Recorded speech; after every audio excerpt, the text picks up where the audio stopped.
time do you have to be there? 1:15. Well, they can't start without you, can they? Do you know for a fact that Vicky's going to plead guilty? Yeah. So, how can she then say she ain't really guilty because you made her do it? Well, right, yeah. Well, correct me if I'm wrong, but she's saying she's guilty because she was involved. But she just did what you told her to. Well, yeah, well then she's lying. What sort of a job is it, anyway? Something to do with making clothes, I think. You making clothes? On a machine, not sewing with a needle and thread. And I'd be trained. Yeah, you're flaming deep to be. Honestly, Jamie, you might just give me a bit of encouragement. Yeah, well, I hope you get it anyway. Thank you. Though you know what the shame is? What? I couldn't have landed it while we were still on social. Then I'd have got me rent paid and a wage on top. Would have been coining it. And he's not allowed to talk to you, even when you're getting caught, is he? No. So if he does, even if it's just a whisper, let somebody know. I think it's time we made ourselves known to the court usher. Oh, right. Well, good luck, Vicky, love. And just tell the truth, that's all you have to do. Tell the truth, send my husband to prison. Over here. Court one. Victoria McDonald. She turned up then. I don't think she's got much choice, Mum, seeing as though she's charged as well. Well, someone else has turned up, look. Hi, Dad. Andrew, do you mind if I join you? No, of course we don't. Stephen, how you doing? All right. Shouldn't you be letting them know you're here? No, me barrister told me to wait till she arrived. Oh, sorry. It's a she then, is it, eh? Yeah. Best thing, really. The jury tends to believe women more than they do men. Tell me about it. Thanks, some chewing gum, please. All right. Thank you. Thanks. So you didn't talk to Mr. Elliot about Ashley's job then? Oh, I did have a word, yes. Yeah, but he refused point blank to listen, didn't he? Thank you, Mavis. I can manage this conversation myself. Oh, well, I'm sorry I spoke. That's £1.05p, please. Well, I must admit, Mr. Elliot didn't seem right keen on taking Ashley back. Seemed Ashley had spoke out of turn and not done his cause a right lot of good. Yeah, but mainly... Oh, no. No, I'm not supposed to speak, am I? Well, anyway... No, but mainly, Mr. Elliot didn't take kindly to being told who we should and shouldn't employ. Anybody being me? Yes, on this occasion. I shouldn't have asked you, should I? Well, of course you should. Ouch with a try. She was just disappointed to find she didn't have as much influence over him as she thought she had. Well, thanks for trying. Bye-bye. See ya. Ta-ra, love. Bye. I'm sorry, Rita, but it's true. Fred Elliot only wants your company when it suits him, otherwise he don't give twopence for you. Really? Well, thank you for pointing that out. What are friends for? It's a charge that means what it says. Conspiracy. People coming together to pervert the cause of justice. In this case, to get one of them off. And there is no doubt that a conspiracy took place. Of the three people accused, two of them, Mrs. MacDonald and Mr. Fox, have pleaded guilty. Your task today, ladies and gentlemen, is to consider the role of Mr. MacDonald, who has pleaded not guilty. Mr. MacDonald will claim that he had no part in this conspiracy, that he didn't even know it was going on. This is despite the fact that it involved his wife handing over large sums of money to a friend of his in a transaction very much to his advantage. Oh, hi. I wanted to say I'm sorry if I was a bit offhand when I came in the other time. It's just, I was that stressed. I mean, you can't imagine. Oh, no, come on, that's all right. Only touch wood. I'm hoping things are going to be looking up thanks to your husband. Oh, well, you heard him, didn't you, because you were there. He's offered me a job. No, he offered you an interview. Oh, yeah, but he wouldn't waste his time interviewing me, would he, if they want a job going? So I'd be ever so grateful if you could put in a word. Oh, come on, he doesn't listen to me when it comes to who he employs. No. Not if I'm me putting a word in and probably put the kiss of death on it. Well, have you got any tips then? You know, what's he looking for when he's interviewing somebody? Oh, I'm sorry, I'm just his wife. I've never worked for him. Well, not been paid. Oh, hang on a minute. Talk of the devil. Oh, are you? I was just coming to see you. Why? What's happened now? Well, you promised me an interview. No, Dunno. last night in the Rovers. Oh, yeah, right. Well, we'll do it here, shall we? Sit down. Well, just sit down. Oh, right. I thought I was getting away for quite half hour. Get you a nice cup of coffee? Yeah, go on then. No, don't sit there. Sit over there in the corner. Oh, right, sorry. Well, I didn't know who she was until she told me she was Steve's wife. And what happened then? Well, then she suggested that if I changed my statement saying that Steve knew that the stuff was stolen, that, well, there might be some money in it for me. How much? Started off at 3,000, ended up at 6. And where was Mr. MacDonald whilst these negotiations were taking place? He was outside. How do you know that? Because she said he was. And did you get the impression that Mr. MacDonald knew what was going on? Oh, definitely, yeah. Yeah, he'd sent her. Mrs. MacDonald told you that? Yeah. Thank you. Mr. Fox, on the occasion we're talking about, when Mrs. MacDonald gave you the first instalment of the money, did you see Steve MacDonald? Well, not... Yes or no? Did you see him? No. And all right, Mrs. MacDonald might have given you the impression he was outside in the car. But mightn't she have done that because she wasn't happy being alone with you in your office? She wanted you to think her husband was outside for her own protection. That's possible, yeah. So, just once more, so the jury is absolutely clear, who was it who gave you the money? Was it Mr. MacDonald or was it Mrs. MacDonald? It's Mrs. Well, the only work I've got going is for machinists, which I gather is work you've never done before. Well, not exactly, no, but... No, not at all, ever, no. So I go ahead, I spend a fortune training you, then something else comes along and you're off. I've been waiting for something else for 5 years, and there ain't anything, not for me. This job's the only chance I've got. On the house. Oh, Ta. Well, you've got one. I don't see why she shouldn't. She's nice, isn't she, your wife? So I go ahead and I train you. But I want you to know why I'm employing you. Does that mean you will? Listen. Oh, sorry. I will be employing Yeah. you, so at the end of the week, you'd have some money to pay the rent. Nothing else. So when I came round to see you with my other hat on, landlord, you'd have some money in your purse. Yeah, OK. It's got nothing to do with what you offered me the last time I came to your flat. And you got rid of Jamie, right? Put you all your makeup on. Yeah, well, I was desperate then, wasn't I? All right, keep your voice down. I just want you to know I wasn't interested then, and I'm not now. I know.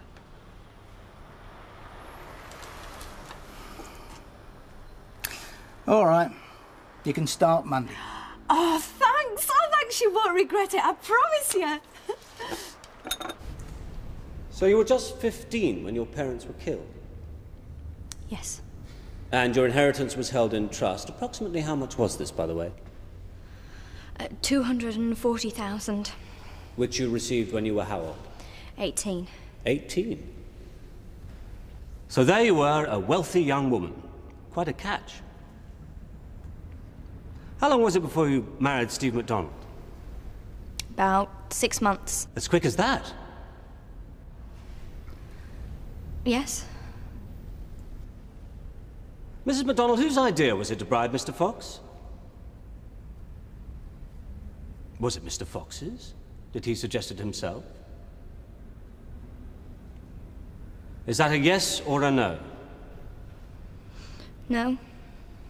So whose idea was it?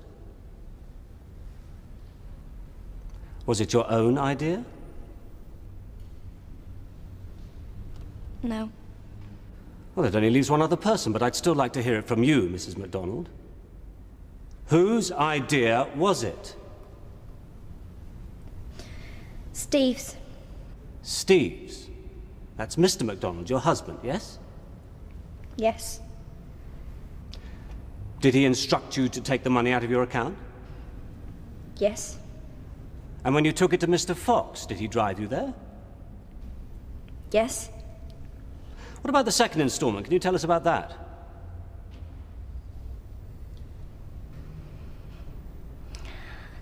I gave it to Mr. Fox's wife in the ladies' toilets and the court. And who told you to do that? Steve. Thank you. So you're saying that Steve MacDonald married you for your money? No. No, I hope not. Because when, in February '95, you suddenly decided to leave school and went to live 6 doors away from him, he was, at that time, living with someone else, wasn't he? Yes. Till you came along with your money. And then, tell us, Mrs. MacDonald, what did you do to persuade him to break off this rather inconvenient relationship? I didn't do anything. Didn't you offer to pay off his debts? No. It wasn't like that. Totalling over £4,000? And then, once you'd done that, you whisked him off to the West Indies, and that's where you were married, yes? Yes. And who paid for the tickets? I did. As you've always paid for everything. Let's face it, Mrs. MacDonald, your whole attitude to life is anything you want, you buy it. Including, on this occasion, your husband's freedom. No! What?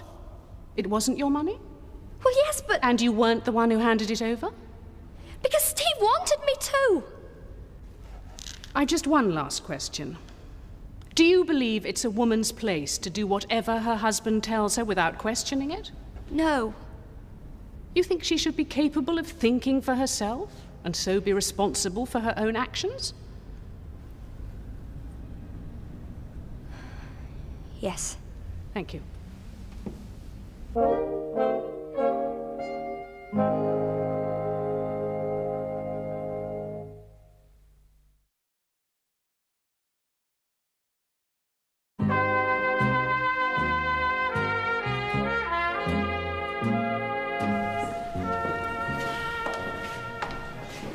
You know, things you forget, like, she really did use her money to break up him and Fiona. Yeah, although what that's got to do with conspiracy, Mum, I don't know. Yeah, well, it's all got to do with relationships, hasn't it? I mean, who's pulling whose strings? Sandy? Well, it's the first time I've thought he does have a chance. Of course he has a chance. I mean, if the jury really listened to what's being said. Elizabeth, that's what they're there for, OK? That's exactly what they're going to do. Now, listen, don't worry your head about it. Can we just have a wee sandwich or a wee drop of trough or something? Well, Rita asked him, but he wouldn't even talk about it. I told you it wouldn't do any good. And you were right. Congratulations. Who wants to be a butcher anyway? Thought you did. I had no choice. I was pushed into it by me mum. Can't she talk him into taking you back? No, having her talk to him, that's worse than having this Rita woman. So what are you going to do now? What sort of work is there for an half-trained butcher? 8827. Oh, right, yeah. I'll just go and get him. Just a minute, please. It's your Uncle Fred. I'm not here, no. Ashley! I don't want to talk to him. He'll just shout at me. So what am I supposed to do now? I don't know. Mr. Elliot, I'm sorry, Ashley's not here. I don't know what made me think he was. Mr. MacDonald, did you instruct your wife to offer a bribe to Mr. Fox? No. Did you know that's what she was doing? No. What was the first you knew of it? Afterwards, when she told me. And what was your reaction? Well, I told her it was a stupid thing to have done, but she'd done it for me because she knew I was being set up, and she thought it was the only way out. What would you have said if you'd known in advance that's what she was doing? Well, I'd have said don't do it. I mean, not only is it like a serious offence, but you don't trust Malcolm. Mr. Fox? Yeah, I mean, giving him money. I mean, you know he's only going to come back for more. So you would have said to your wife that what she was intending was not only illegal, but also that it was unlikely to achieve its purpose. Well, it hasn't, has it? You would never have offered money to Mr. Fox because you knew he wasn't to be trusted. Absolutely. But your wife wouldn't know this. No. One thing that might be puzzling the jury, your wife went to all these lengths to try to keep you out of court, and she did this because she loved you? I suppose, yeah. So why is she now here as a witness for the prosecution? Why is she pointing the finger and saying you made her do it? Because, other people have persuaded her to. What other people, and why should they do that? Well, there are certain people that think I'm not good enough for her, and who have tried to stop us getting married. In what way weren't you good enough? I was ordinary. I was working class. I didn't go to public school. I see. And this campaign has continued, has it? Well, if you take a granddad, for instance, well, he's done lots of things, but one thing he did do was he offered me £5,000 if I didn't marry her. And he even wrote out the cheque and pushed it in front of me. But you refused it? Yeah. But he never gave up. He went on and on at her, and well, okay, he's done it. He's turned her against me. She's moved out and she's moved in with him, and well, she generally seems to be accusing me of everything she can. The marriage has effectively collapsed. Yeah. And how do you feel about that? Well, he's terrible. I love Vicky. I'll always love Vicky. I mean, I don't know why she's doing it, except she just probably just wants to shut me out of her life, and this must be the easiest way of doing it. Hello. Half a bitter, please. Hey, guess what? I've got a job. Really? Oh, congratulations. Well, it's not special, but at least it's a job. So I'm celebrating, because I reckon I'm entitled. Well, you are.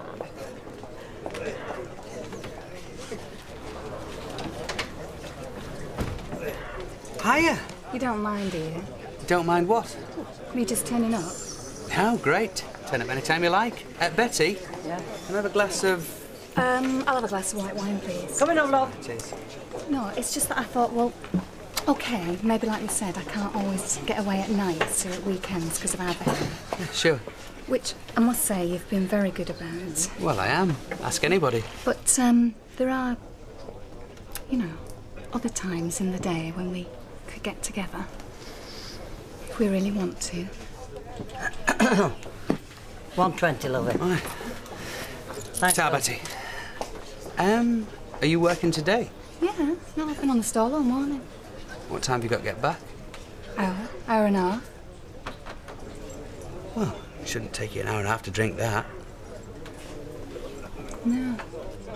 £6,000 was paid to Fox so that MacDonald would not have to face a possible criminal charge.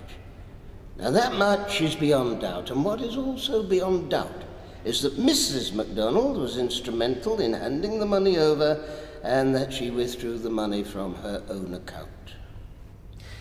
What is contested, members of the jury, what you must decide is whether she did that of her own accord without her husband's knowledge, or whether she did it because he told her that she must.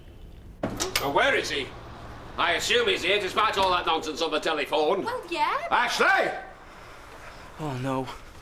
You know that young lady tells lies. Said you weren't here when you were. Any road. About this job. I've just had 6 young men wanted to take your place. 6, all with university degrees. But I'm soft-hearted. I say I'm soft-hearted. And any road, I don't want to upset your mother. So, what is it you've got to tell me to make me change my mind and take you back? You're sorry and you want your job back. Well, yeah, OK.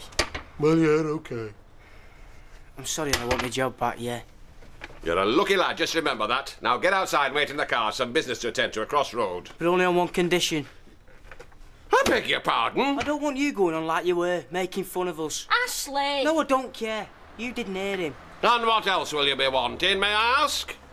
Bow me head whenever I talk to you, shall I? Keep my voice down in case you're having a headache. I just want you to stop going on. All right, yes. Now get outside before I put my boot in my backside.